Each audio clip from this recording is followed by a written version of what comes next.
औज़ुबिल्लाहिमिनश्शैतानिर्रजीम बिस्मिल्लाहिर्रहमानिर्रहीम। अस्सलाम वालेकुम बच्चों, आप लोग कैसे हैं? ठीक ठाक हैं? घरों में आप लोग अपने खैरियत से होंगे और छुट्टियां भी आप लोगों की अच्छी गुजर रही होंगी। काफ़ी दिन हो गए मैंने लेक्चर से पहले, मुझे काफ़ी लोगों ने कहा सर आप आके हाल हवाल ही नहीं पूछते हो। काफ़ी लोगों ने कमेंट भी किया, तो आज मैं पहले आपसे हाल हवाल पूछ रहा हूँ कि आप लोग कैसे हो, ठीक हो?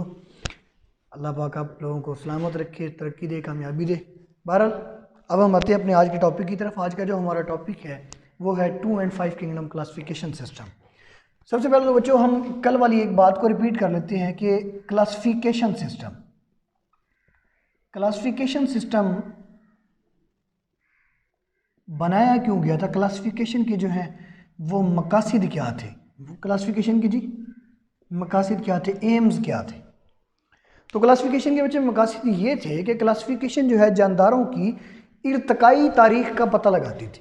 मतलब जानदारों की एक तो वो जो है एवोल्यूशनरी हिस्ट्री के बारे में बताती थी कि जानदार जो हैं वो कहाँ से हैं इवॉल्व हुए और उनके अंदर कौन कौन सी वक्त ने उनके अंदर चेंजिंग्स प्रोड्यूस की और आज के प्रेजेंट हालात में वो कैसे हैं। ठीक है, एक तो उनकी अर्तकाई तारीख के बारे में पता लगाती थी, एवोल्यूशनरी हिस्ट्री के बारे में, और सेकंड उनका आपस में जो रिलेशनशिप था, मुख्तलिफ जानदारों का जो आपस में रिलेशनशिप था, वो रिलेशनशिप जो है कब तक उनकी आबाओ अजदाद का वो रिलेशनशिप सिमिलर तरीके से चलता रहा और किस वक्त में आके, किस ड्यूरेशन में आके उस रिलेशनशिप के अंदर जो है वो तब्दीली आई। तो इन चीज़ों के बारे में जो है वो क्लासिफिकेशन बताती थी।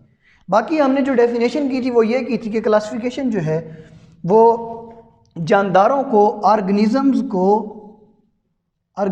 को डिवाइड करती है, ऑर्गेनिज्म को डिवाइड करती है इनटू ग्रुप्स में एंड सब ग्रुप्स, और सब ग्रुप्स में ये क्या करती थी जी, डिवाइड करती थी।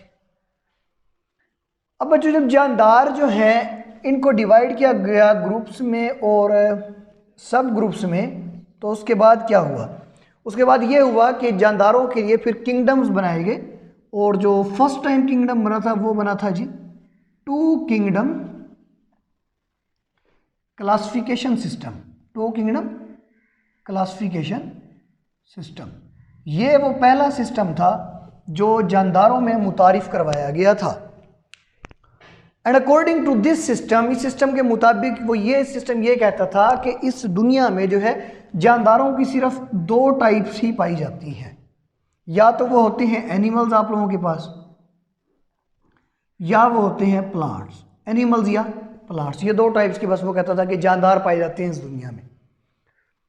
अब अगर बच्चों बात की जाए एनिमल्स की, तो एनिमल्स जो हैं वो हमारे पास होते हैं सारे के सारे क्या होते हैं जी, हेट्रोट्रॉफ्स होते हैं,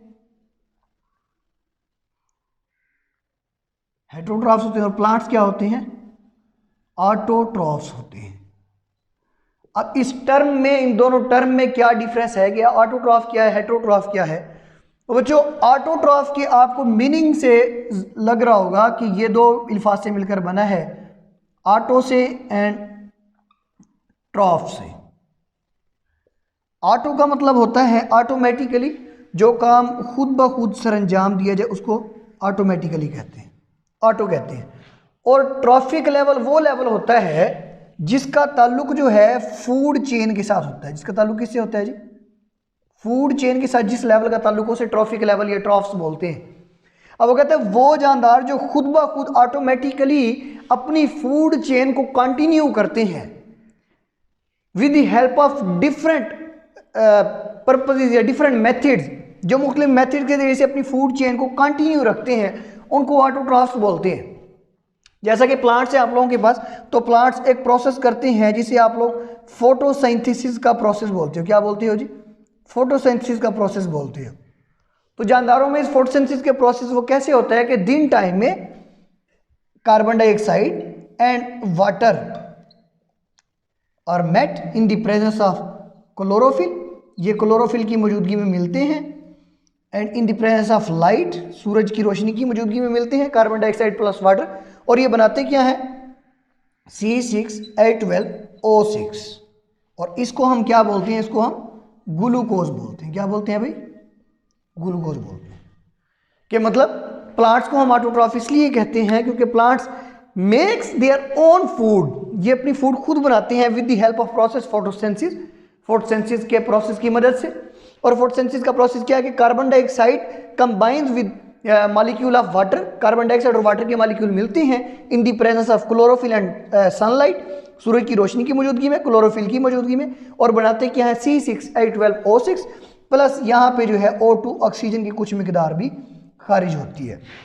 अब ये जो ग्लूकोज का मॉलिक्यूल बना है ये एज अ फूड पार्टिकल्स के तौर पे या फूड मॉलिक्यूल के तौर पर वो जानदार यूज़ करते हैं और इसे खुराक के तौर पे वो यूज़ करते हैं। इसी वजह से प्लांट्स को क्या बोला जाता है जी, ऑटोट्रॉफ है।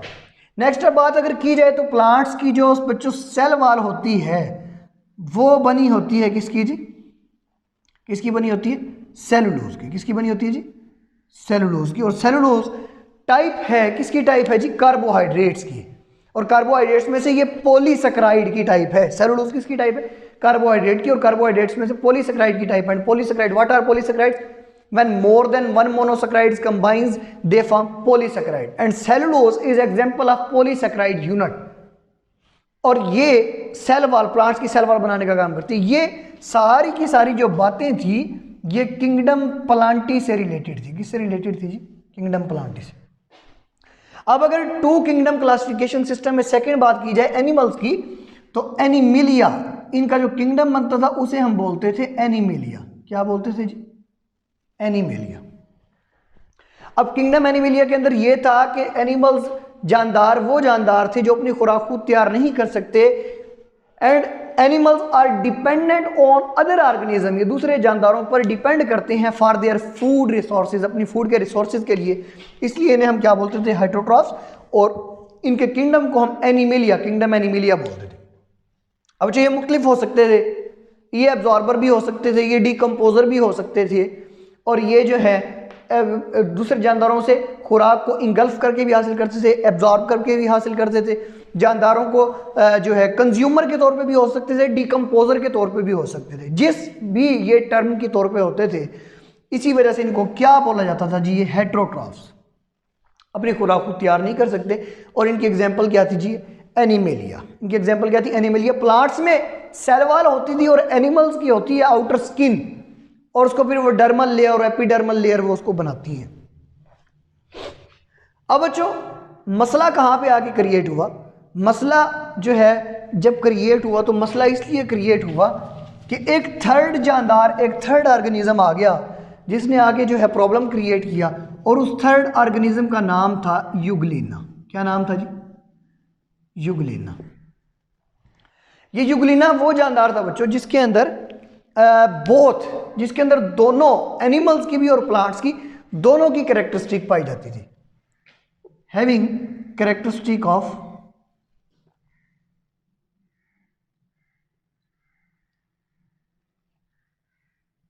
Both plants and animals. इसमें एनिमल्स और प्लांट्स की दोनों की कैरेक्टरिस्टिक पाई जाती थी। प्लांट्स की तरह ये सेल वॉल रखते थे, और एनिमल्स वाले इनके काम ये थे कि ये एनिमल्स की तरह जो है मोटाइल थे, मतलब मूवमेंट कर सकते थे, एक जगह से दूसरी जगह जा सकते थे। बल्कि जो प्लांट्स होते हैं वो सेसाइल होते हैं, वो जस्ट मूवमेंट कर सकते हैं, मोटाइलेशन नहीं कर सकते। तो ए एनिमल्स की तरह मूवमेंट कर सकते थे, लेकिन प्लांट्स की तरह इनके अंदर वो सेल वॉल और वो सारा सिस्टम मौजूद था, फूड वगैरह अपनी बना लेते थे। तो इनमें दोनों कैरेक्टरिस्टिक थी, प्लांट्स की भी और एनिमल्स की भी। सो जो यहाँ पे फिर इस बात का हल ये निकाला गया कि एक थर्ड किंगडम निकाला गया जिसका नाम था किंगडम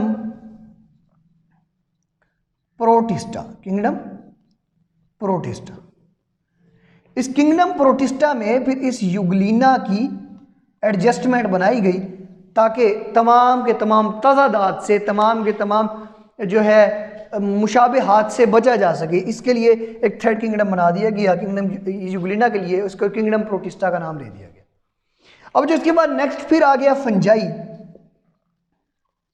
अब फंजाई भी वो जानदार थे जिनमें प्लांट्स और एनिमल्स दोनों की खुसूसियात पाई जाती थी। अब जो देखा जाए तो फंजाई जो थे, फंजाई जो है वो प्लांट्स की तरह सेल वॉल रखते थे। क्या रखते थे जी, सेल वॉल रखते थे। लेकिन इनकी जो सेल वॉल थी अब एक बात सिमिलर थी कि इनके अंदर सेल वॉल थी, प्लांट्स के अंदर भी सेल वॉल थी, लेकिन जो फ़र्क आया वो ये आया कि इनकी जो सेल वॉल थी वो काइटिन की बनी होती थी। किसकी बनी होती थी? काइटिन की। और काइटिन वो मटेरियल था जो इंसेक्ट्स की, जानवरों में जो इंसेक्ट्स होते हैं आर्थ्रोपोडा, जिनके ताल्लुक फाइलम आर्थ्रोपोडा से होता है, उनकी जो एक्सोस्केलेटन होती है उनको बनाने में भी ये इस्तेमाल होती है। मतलब ये इंसेक्ट्स की एक्सोस्केलेटन को बनाने में भी इस्तेमाल होती है। तो यहां पे आगे ये मसला दोबारा से क्रिएट हो गया कि फंजाई आ गए और फंजाई ने कुछ प्रॉपर्टीज एनिमल्स की शो करनी शुरू कर दी और कुछ प्रॉपर्टीज जो है उन्होंने प्लांट्स की शो करनी शुरू कर दी। तो इसके लिए फिर एक अलहदा चौथा किंगडम बना दिया गया जिसको किंगडम फंजाई का नाम दे दिया गया। किंगडम फंजाई का नाम दे दिया गया। अब इन तमाम के तमाम ओवरऑल 5 किंगडम सिस्टम को तरतीब देने वाला जो शख्स था उसका नाम था रॉबर्ट विटिकर। कौन था जी? Robert Whittaker. 5 kingdom classification system, इसको प्रपोज करने वाला, इसको बयान करने वाला जो साइंटिस्ट था उसका नाम था रॉबर्ट विटेकर। इस रॉबर्ट विटेकर ने ये 5 किंगडम सिस्टम प्रपोज किया था। फिर इसने बाकायदा जो है तरतीब से किंगडम प्रोटिस्टा सबसे पहले इसने दिया जी, आप लोगों के पास किंगडम प्रोटिस्टा, देन इसने दिया किंगडम मुनेरा, देन इसने दिया किंगडम फंजाई, देन इसने दिया किंगडम एनिमेलिया एंड लास्ट पे इसने किंगडम प्लांटी दिया। अब जो ये जो 1 2 3 4 एंड 5 ये जो 5 किंगडम सिस्टम तरतीब से दिया गया था ये इस साइंटिस्ट की तरफ से दिया गया था जिसका नाम क्या था? Robert Whittaker. लेकिन बच्चों इसके पहले की बात ये है कि 1937 में 1937 में जो एक साइंटिस्ट था ई चैटन, इस साइंटिस्ट ने ये 5 किंगडम पेश कर दिया था। लेकिन इसके पेश किए गए 5 किंगडम में थोड़ी सी जो है कमी थी, उस कमी को फिर इस रॉबर्ट विटेकर ने पूरा किया। इस रॉबर्ट विटेकर ने उसके बनाए गए 5 किंगडम सिस्टम को थोड़ा सा मॉडिफाइड किया और मॉडिफाइड करने के बाद जब पेश किया तो तमाम के तमाम जानदारों का जो प्लेसमेंट थी किंगडम्स के अंदर, वो उनकी तरतीब, उनका सीक्वेंस जो है वो बिल्कुल एक वेल प्रिपेयर्ड मैनर के अंदर क्या हो गया भाई? तरतीब में आ गया।